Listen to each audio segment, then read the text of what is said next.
Hello, everybody, and welcome to Killer Cafe. As always, I am your host, Spooky. Welcome. We're in a new setup. Well, kind of. But hi, hello, how you doing? I hope your day is going fantabulous. If you are in the cold slump like everybody else out here in Idaho, it's great. 10 out of 10. Love it. All my college classes were canceled today. So, fun. Anyway, today we are back for episode 3 and 4 of Blind Frog Ranch. Now, I hope you all enjoyed the first two little recaps. I had a blast doing them. They're really fun. I love the show. So, heck yeah. If you're here for that, awesome. If you're just here because you see this random girl pop across your feed, hi. Why don't you drop a like, comment, tell me what's going on. Do your YouTube tidings, like, subscribe, comment, share. Tell me what you want to see in the next ones, because I'm going to probably do these recaps for a while because I enjoy them personally and I think they're fun. Anywho, so don't send hate, don't do anything like that. This is for entertainment purposes only. The show is so much fun to watch. I highly recommend you guys go and watch it yourself. I think this group in general is really awesome. Go watch Skinwalker Ranch as well. I think Skinwalker Ranch is really awesome. But with all that being said, grab a coffee, grab a blanket, and let's dive on in to the mystery at Blind Frog Ranch.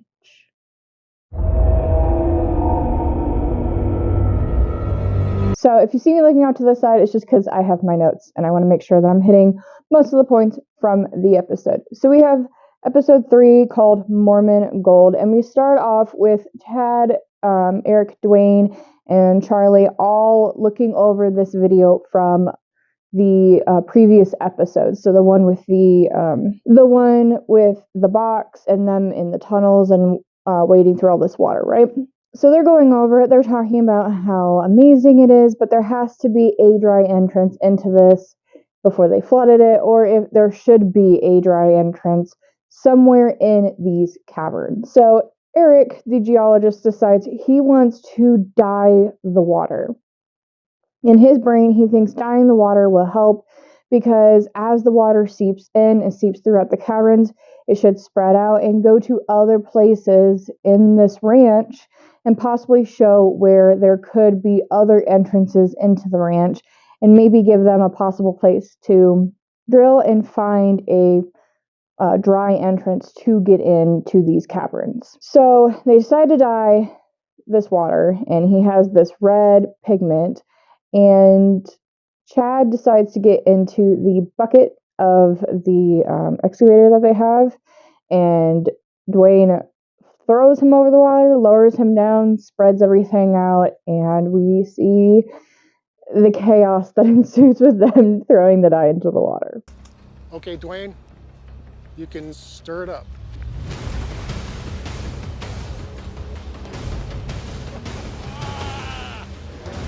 Yeah!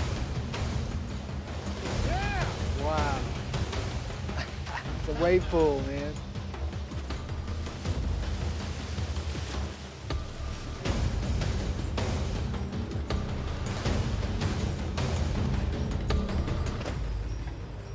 Next step is we go looking around, scanning the area.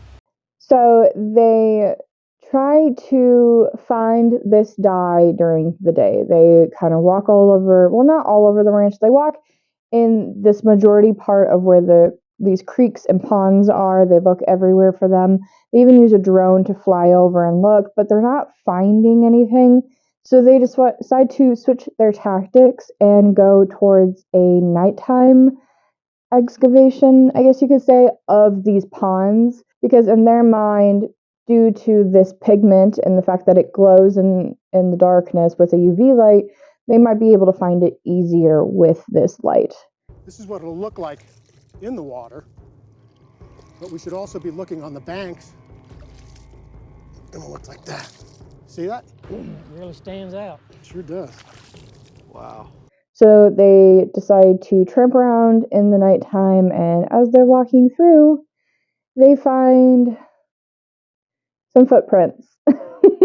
Yeah, they find they find some footprints, and they're odd. So as they're looking at them, they see the imprint of this footprint, and Eric even comments that it looks like something has secreted as it was stepping. So it's a little odd. I don't recognize the track at all. It's really strange. You kind of see the heel and all the way up through to the toes. Yeah. It's bigger than any cat or bear that I've seen. They hear this chaotic noise. I don't even like rewatching these makes me remember like watching them for the first time and how amazing they were. But hearing them back now, like I have like little in-ears, and even hearing it through the in-ears, I could not figure out what this noise is. It's a very odd noise, I guess. Somebody who's better with audio will be able to tell me. But you hear this noise and they all freak because there are mountain lions, wolves, and creatures out there like coyotes that don't play games with humans, right? So they hear this noise, they book it, and I feel so bad for the cameraman because they're booking it up this hill and they're like just trucking. They're like, everybody get out, and they're trucking. And this poor camera guy, he just trips over it. It's probably a branch or some kind of type of like scraggly bush because there was a fire previous to them buying the ranch, so a lot of these trees are dead. But yeah, and it feels so bad. And there's this clip of like all of them running up, and one camera guy just pans to the other, and you just see him sprawled out. And I know he's okay now, so like it's funny now, but like in the moment, I felt so bad. I was like, no, not him, and like nobody, like everybody's obviously running to get away, but oh, I feel so bad. Oh, did you hear that? Did you hear it? Let's go. Let's go time. Out. Hell out of here. This way. Everyone out. Out of here. I don't know. I don't like this. Everyone, let's get out of here. Let's go. We're headed off.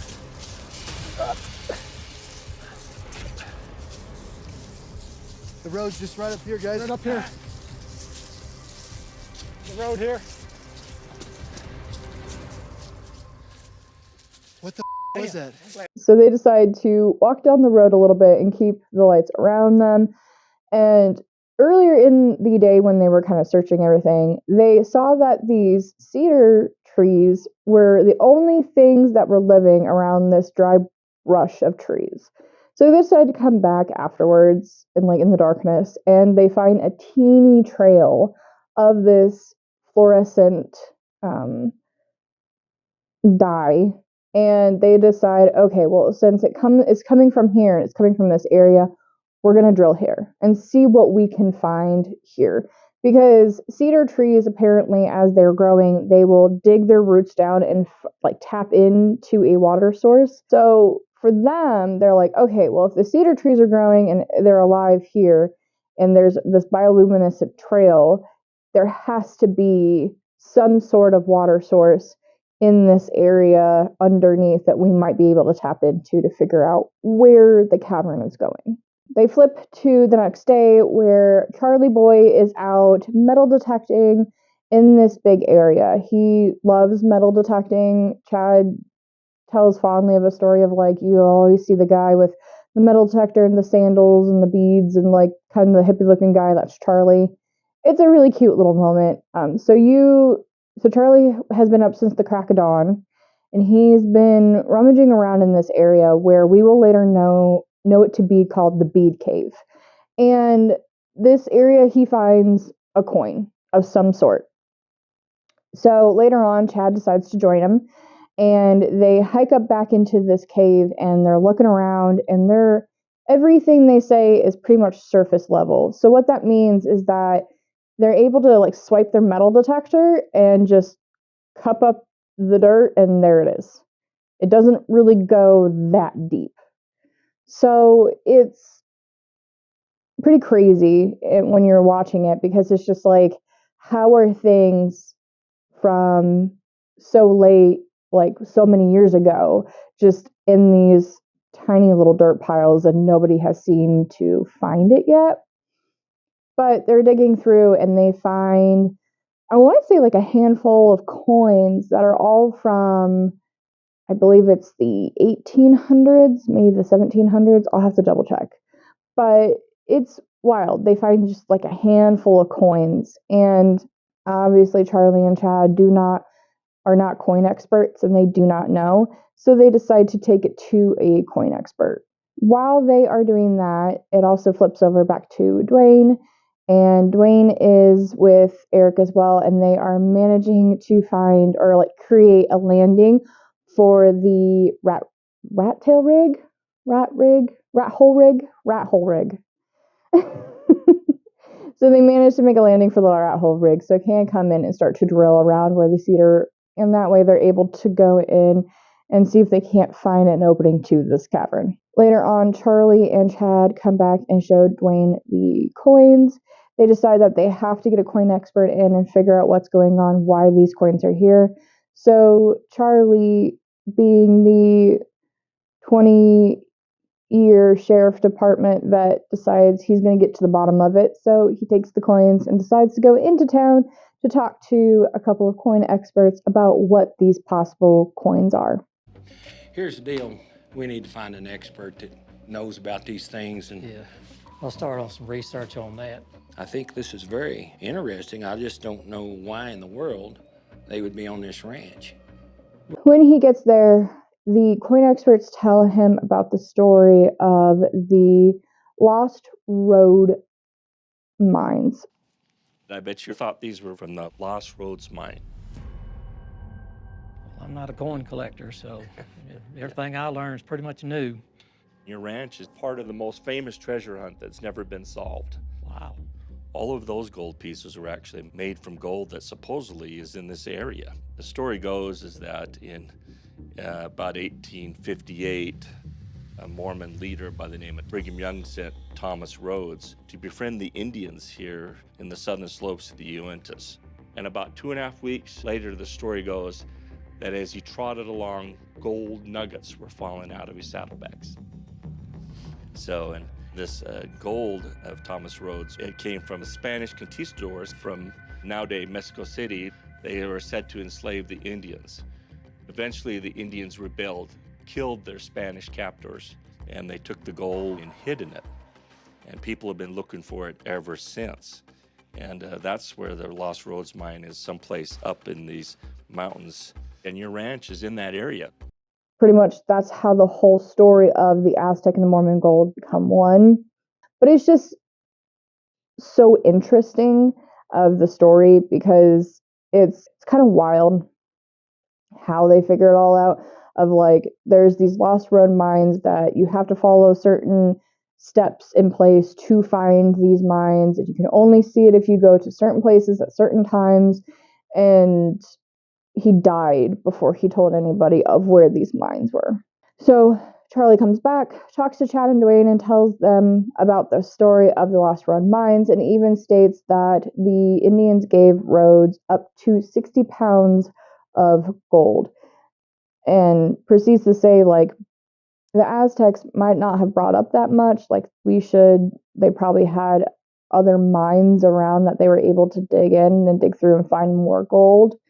So they decide to take it upon themselves to keep looking and try to find them. So we flip on later in where Eric, Duane, Chad, Charlie Boy, and the rat hole rig are all at the cedar trees. They are digging down. I think they dig to about 35 feet, and they're finding nothing. There's no entrance. There's no massive like cavern that they are hitting. There's not even any moisture to show that where they're finding is where the water is coming from. So they kind of look at each other and say, okay, this has been a loss. We're going to pick it up and move, which sucks because he says in the beginning, as they're about to start, that drilling this 35-foot deep hole, and I don't even know how big it is. I didn't really pay attention to say how wide it was, but this tiny hole is like $5,000. It's their money. I can't complain because it's their money. But like $5,000 to find nothing. And that's like really, I mean, even if they had found a little something, like it's still, a lot of money for that. But $5,000 to find nothing? That kind of sucks. Like a lot. So we go to the next day, and Charlie decides to go down to the pond area and start to clean up all of the tools that they had left there. So like he's moving around barrels and generators and all these things, and he looks down and he happens to see translucent worms. They're very odd in color. They're almost translucent, and they have black banding around them. They're finding it very intriguing, so he's able to scoop up a few, put them in a jar, and take it over to talk to Duane, Chad, and Eric. When he shows them all, they instantly are like, oh, these are like the frogs we saw when we first opened up this little hole, and all these albino frogs spilled out. So they know in some way, shape, or form that these animals are coming from somewhere, like they have to find where this possible entrance is. Eric decides to check them out underneath a telescope just to see kind of what they are. And he's able to look underneath and use a UV light and see that they glow. Oh, look at that. He's a glowworm. We put UV light on them and they glowed an ethereal light blue color. So that was another odd thing of these worms that were just not usual to this ranch. So they decide together that they need an expert to figure out where, like, what these worms are, where they're coming from. Eric even tries to check to see if there's possible like gold in them or some kind of material in them that might shift or glow underneath UV light. Don't find anything, but they are translucent, or like glow and possibly translucent. They look translucent. I mean, for the most part, they just looked like this weird milky white with banding. But anyway, so after they talk about the worms, episode is done. They start with a like upcoming episode and kind of show like all the different things. Obviously, y'all know how I feel about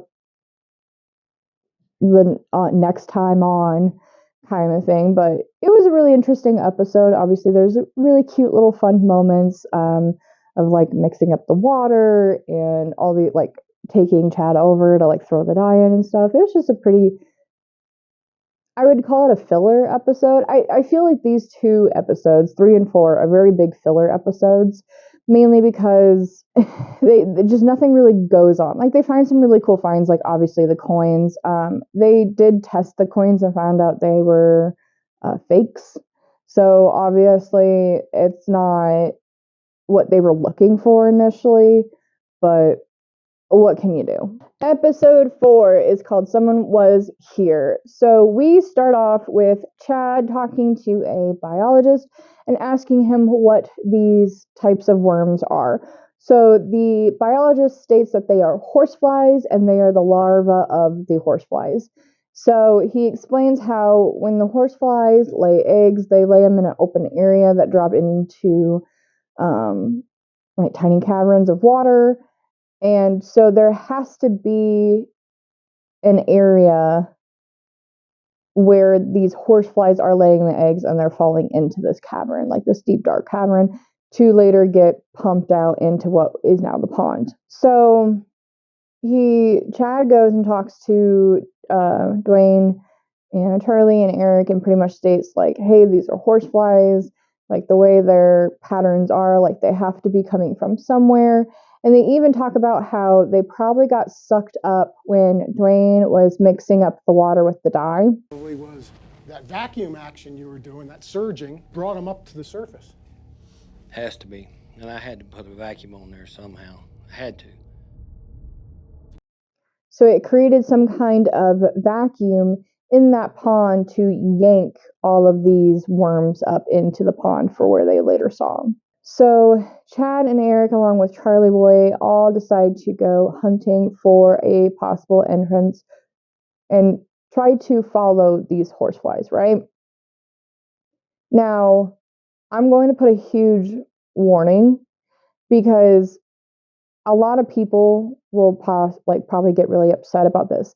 I'm going to show a clip that involves dismemberment of another animal dismemberment too. And I'm trying to show these because It happens on Skinwalker Ranch too, and I think it's very pertinent to what is going on in these episodes. So I'm putting a warning here. I will timestamp it also down below, so if you want to check the description, you're more than welcome.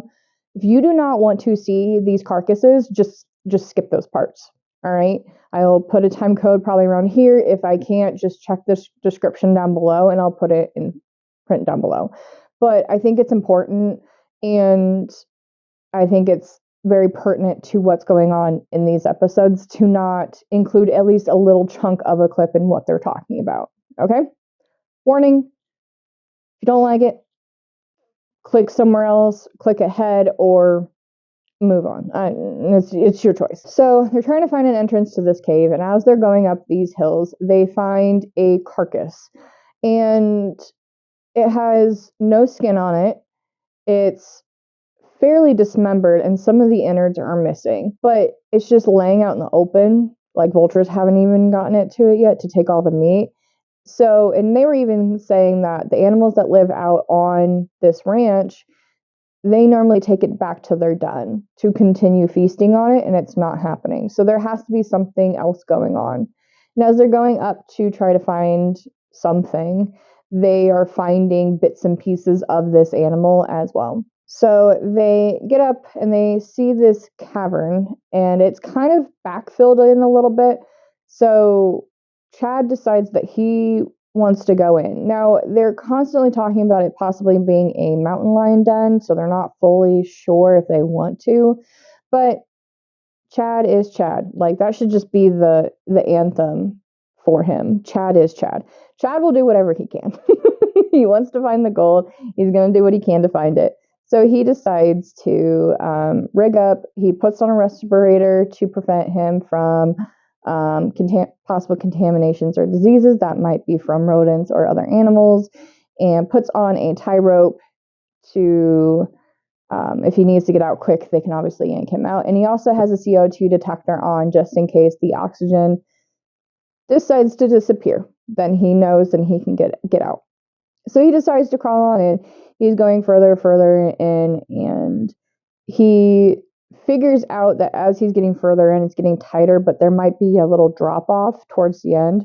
And as he gets to that drop off, all of a sudden his CO2 meter goes off. Everybody freaks because obviously they can hear it echoing throughout this little den area, and they're like yanking him out. And he's like, "Get me out!" And like they're pushing back, and figuring all out. They do get him out. Obviously, he's fine.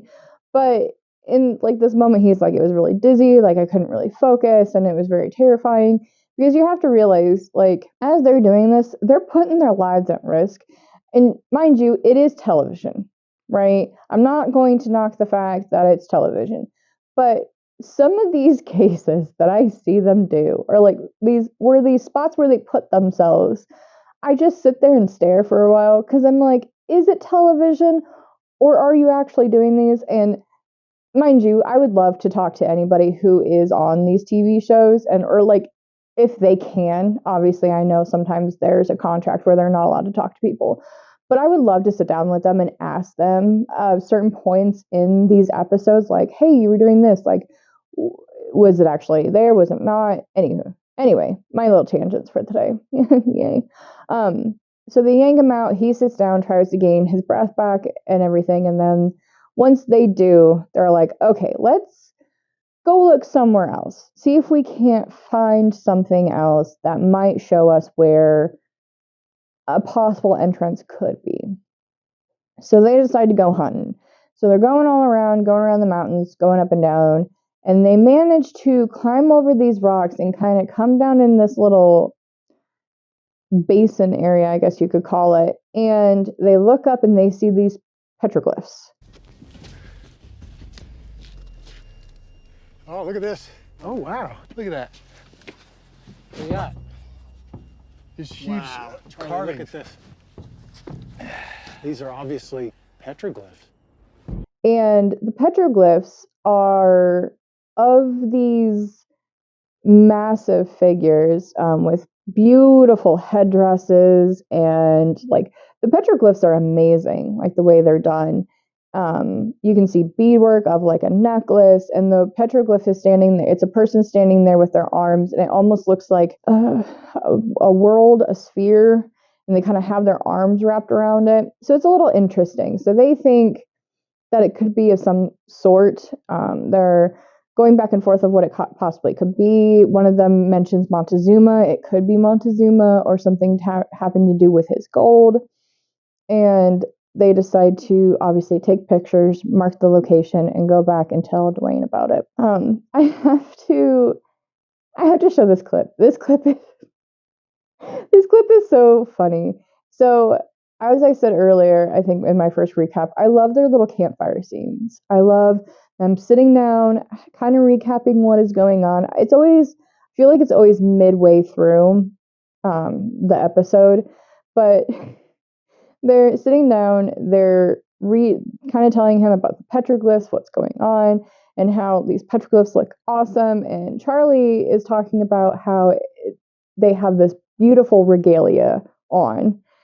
And Chad just goes, Yeah, I don't know the word regalia, so I'm not going to do it. Those petroglyphs, though, is pretty. Yeah, that was pretty neat. Yeah. Yeah, that was good. but sadly, after the campfire scene, we go to a warning alert, a mutilated buck. So Duane goes back up to the pond to start setting up and getting ready for the day, and you hear him call Chad over the phone saying, "Hey, we have another one. You need or Charlie. I'm sorry, not Chad. Charlie. He calls Charlie. He's like, "Hey, you need to get up here. We have another one." What the? Charlie boy, you better come up here by the ponds. Looks like we got another one. Copy that. Be there in a minute.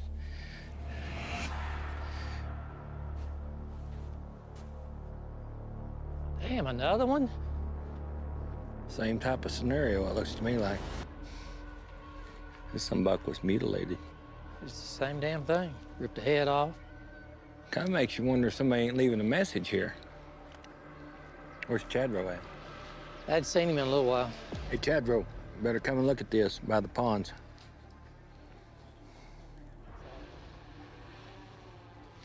Still dripping. Damn sure got some liquid coming out of him.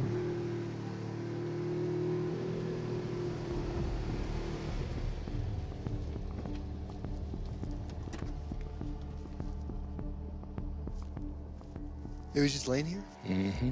When'd you see it? I just walked up about a few minutes ago. God almighty, another one? They allude to the fact that Skinwalker has had these mutilations starting up about 3 months prior. So they're constantly making these connections back to Skinwalker because they haven't really had mutilations on Blind Frog Ranch, but now they are, and it's in a lot of correlation with Skinwalker. Skinwalker has a mutilation, and then a few months later, they will have a mutilation. So it's a very weird hand-in-hand moment. So they decide to leave the buck there. They're going to set up a trail cam to hopefully catch whatever is going on. So we flip to the next day. They're checking all the trail cams, and Charlie calls Chad over and he's like, "Hey, you need to look at this." So they flip it to show the picture, and it looks like this wolf, but it looks like a gangly wolf, like a wolf with really long limbs. And they're talking about, wolves aren't supposed to be out here. They're supposed to be in higher elevations with the other animals that they hunt. Like, this is very unusual for them to be this low to the ground. And Chad states like, "Oh, hey, did you know that a skinwalker's form that they take is a wolf? Like, it's one of the main ones that they take." And Chad also proceeds to talk about how his young daughter, I think she's 2, he says, proceeds to point up to the top of the mountain constantly and say like, "Oh, daddy, look at this white wolf," or like white dog, and they'll look up and they won't see anything there. She's like, "Yeah, the white dog, the white dog." So that's a little creepy. Especially when it's your 2-year-old daughter, because my daughter's 1, and I'm terrified of her saying something like that and not being able to see it too. Then we flip. We are constantly obviously in these 2 episodes, we're constantly flipping to the locals, but this one particular local, She talks about how she she lives on this. How would you characterize this area? This area is a hot spot. And I believe that people need to respect what happens out here. Piece of property, and her and her husband and her children are. And one day she's seeing this Native American adult kid, someone, roaming around near her fence line and like dancing and doing a bunch of stuff.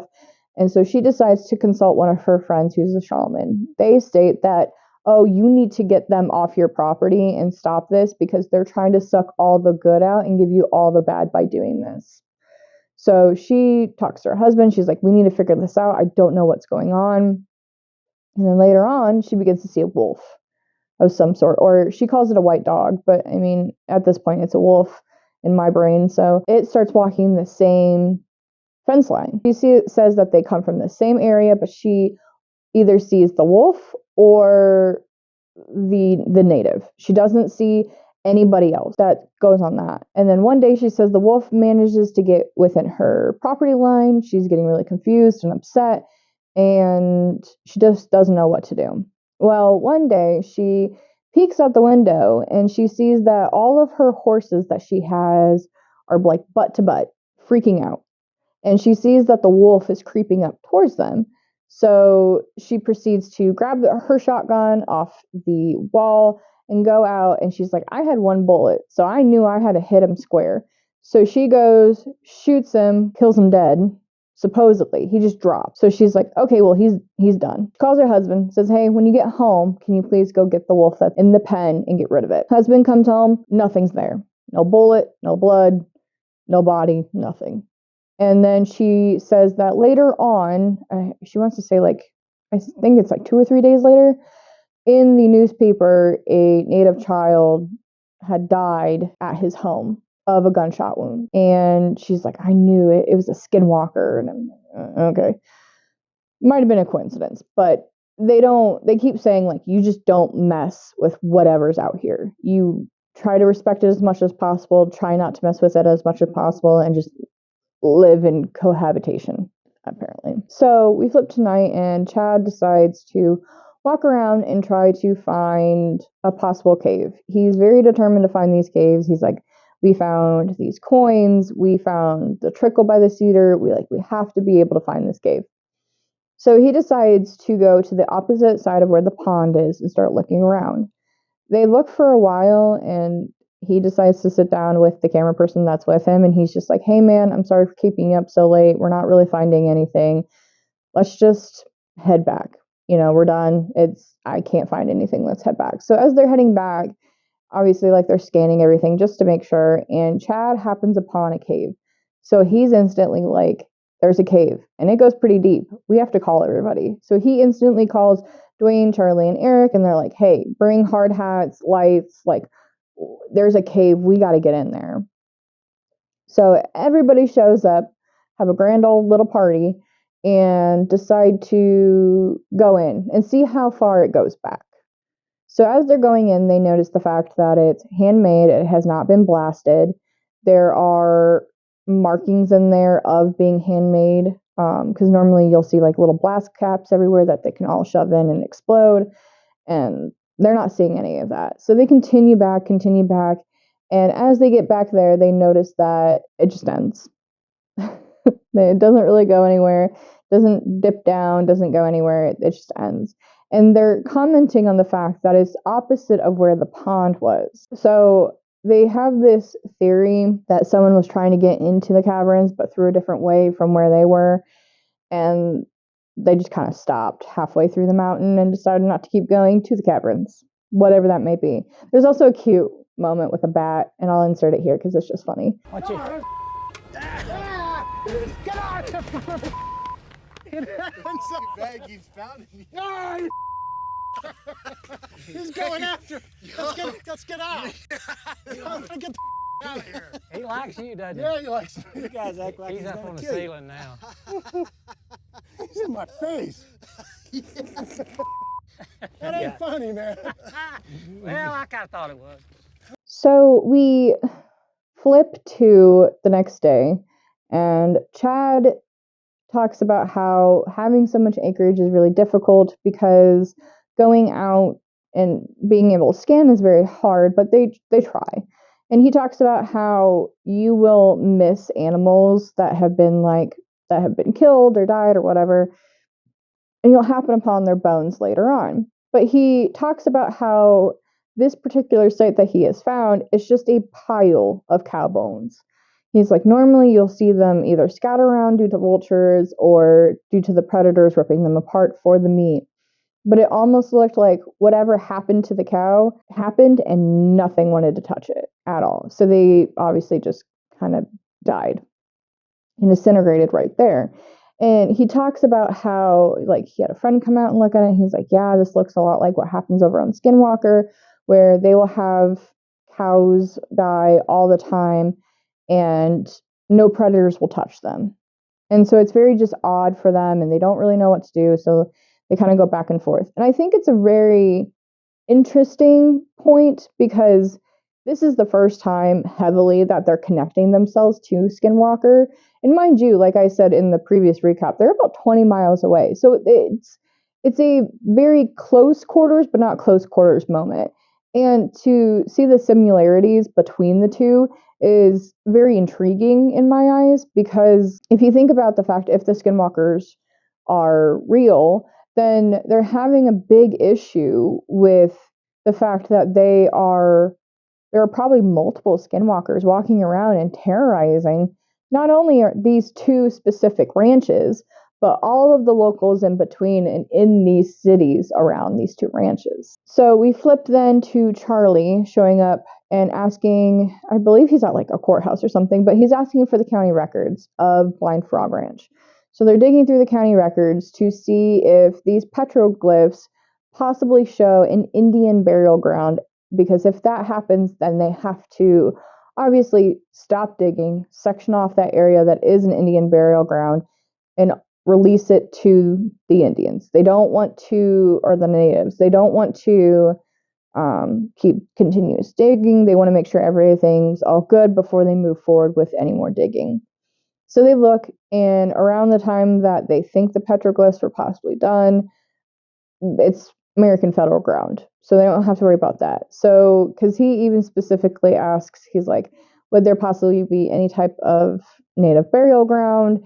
She said that they don't have tribe records, so they can't fully show anything, but it was American federal ground at the time that he's looking. So he also asks if there's any claims on this particular land, because of obviously finding this cave, but it now looks like a digged out piece of cave of something. They want to make sure that if there was any claims, they kind of know about it so they can start looking around for mines of some particular sort. And as they're flipping through this, he pops up and it scrolls down, and lo and behold, What's up, Charlie boy? Hey, you guys are not going to believe this. What is it, Charlie? I found 2 mining claims on the property, Charlie, don't be us. and guess whose name was on the claims? Rhodes. the claims of the mines are from Mr. Rhodes himself. So their property, obviously, that is a part of this big lost Rhodes mine treasure, is smack dab in the middle of it, because the mine claims on this property are from Mr. Rhodes himself. So Charlie starts to drive back. He proceeds to call Chad because Duane's not answering phone, because he decides to be in his little wildcat and, do his thing. So Chad signals to his father. Duane comes down. They're having a conversation, and all of a sudden Duane goes, That's huge, Charlie. Get your ass back here. it's just so funny. And then that's where the episode ends. The next time on Blind Frog Ranch, they have a lot of. So I'm going to give you like a little sneak peek into the next few seasons, right? So they're having a lot of issues, not only with poachers or of that sort, but they're also having issues of people claiming that part of their property is theirs. Now, as somebody who does not own property, I can't tell you much, right? I can tell you to get a surveyor and to mark off the area that's actually yours and move on. But for 160 acres, that might be a lot to do. I mean, but surveyors do it all the time, so I don't know. But like next time, or at least in the upcoming episodes, you have a lot of people coming onto their property stating it's theirs when it's actually Duane's, or I don't know. There's a very blurry line because they're also around BLM land as well. So a lot of this land as well is not owned by anyone. It's just federal land. So we're seeing this issue come up where either people are trying to claim it as theirs, like their neighbors. People are trying to do mining claims saying that, oh, like we got permission from X, Y, and Z when it's forged. Or we're seeing people who just come through the middle of the night and do whatever the fuck they want. So it's interesting because, like, obviously this is a huge plot point coming up now for these next few seasons. Like, I don't remember much about season 2 all that much. But I know, like, with me binging recently season 3, it's a huge plot point in season 3 of people constantly coming onto their land and screwing up so much and causing so much chaos. Obviously it gets pretty heated for most parts of people trying to claim land as that it's not theirs. But as someone like me, I'm just like, get surveyors. Get surveyors, block off the area that's yours, and move on. But that's just me too, so I don't know. A little nervous about the next coming episodes because if I think the next few episodes are coming up, it's a really sad topic, and it makes me sad thinking about it. But I hope it's not. I think it's coming up in season 2. It might not be a season 2. I don't know. Anywho, tell me what y'all think. Do you like Blind Frog Ranch? Are you going to finally watch Blind Frog Ranch? Do you just like my recaps, even though they're chaotic and all over the place? What do y'all think? I personally adore, like I've said before, I adore this TV series. It's been so much fun to go back and rewatch.